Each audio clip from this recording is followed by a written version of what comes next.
Vector equations of curves in the xy plane.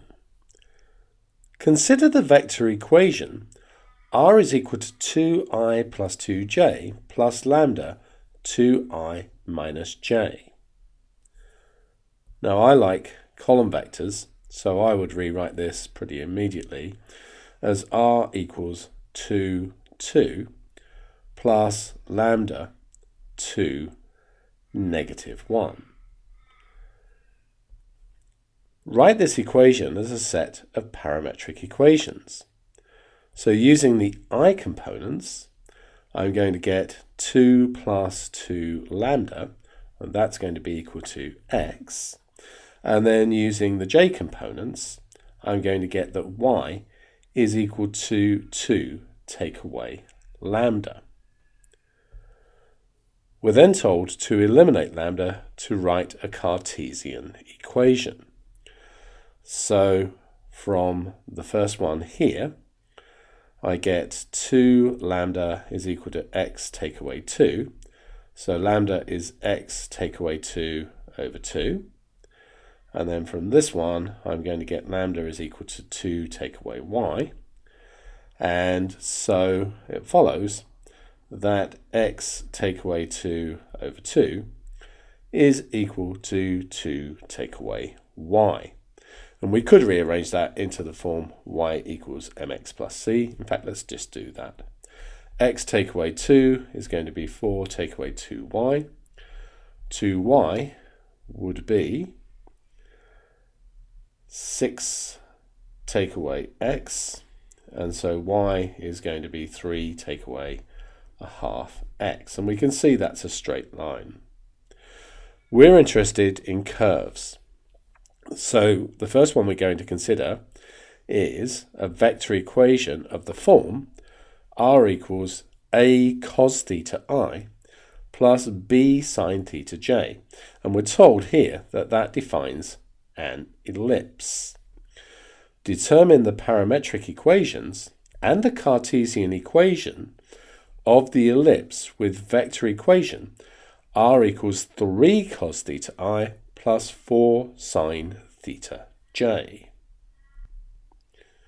So I have r is equal to 3 cos theta, 4 sine theta, giving me x is equal to 3 cos theta and y is equal to 4 sine theta. And those are parametric with this time the theta rather than a lambda being the parameter. So we want to eliminate that parameter to give us the Cartesian. These ones here are the parametric. So cos theta is equal to x divided by 3. Sine theta is equal to y divided by 4. But we know that cos squared theta plus sine squared theta is equal to 1. So that means that x squared over 9 plus y squared over 16 is equal to 1. And that is actually a usual way of leaving that one. 16 times 9 is 144, so sometimes you would see that written as 16x squared plus 9y squared is 144.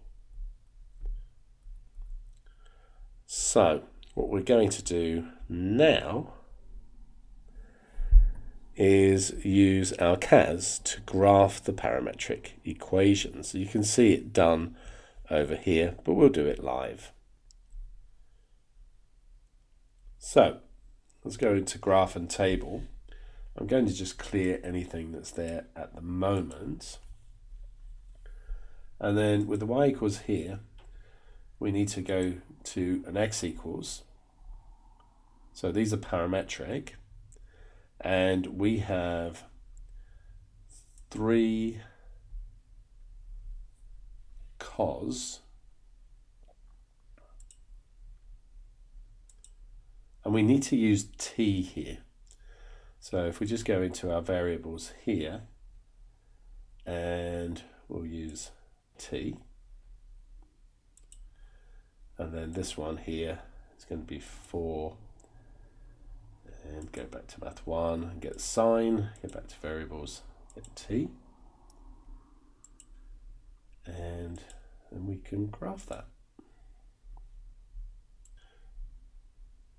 And I needed to change the view window a bit, but there it is. And we can see that it's an ellipse that goes through -3 and 3. And here it goes through 4 and -4. And it's an ellipse. It looks slightly different when we draw it on these axes to over there. We can see that this one looks longer this way. But that's because of the axes not being equal. We can see that these are not squares. We've got rectangles here because one unit in the x direction is longer than one unit in the y direction on the axes we have here.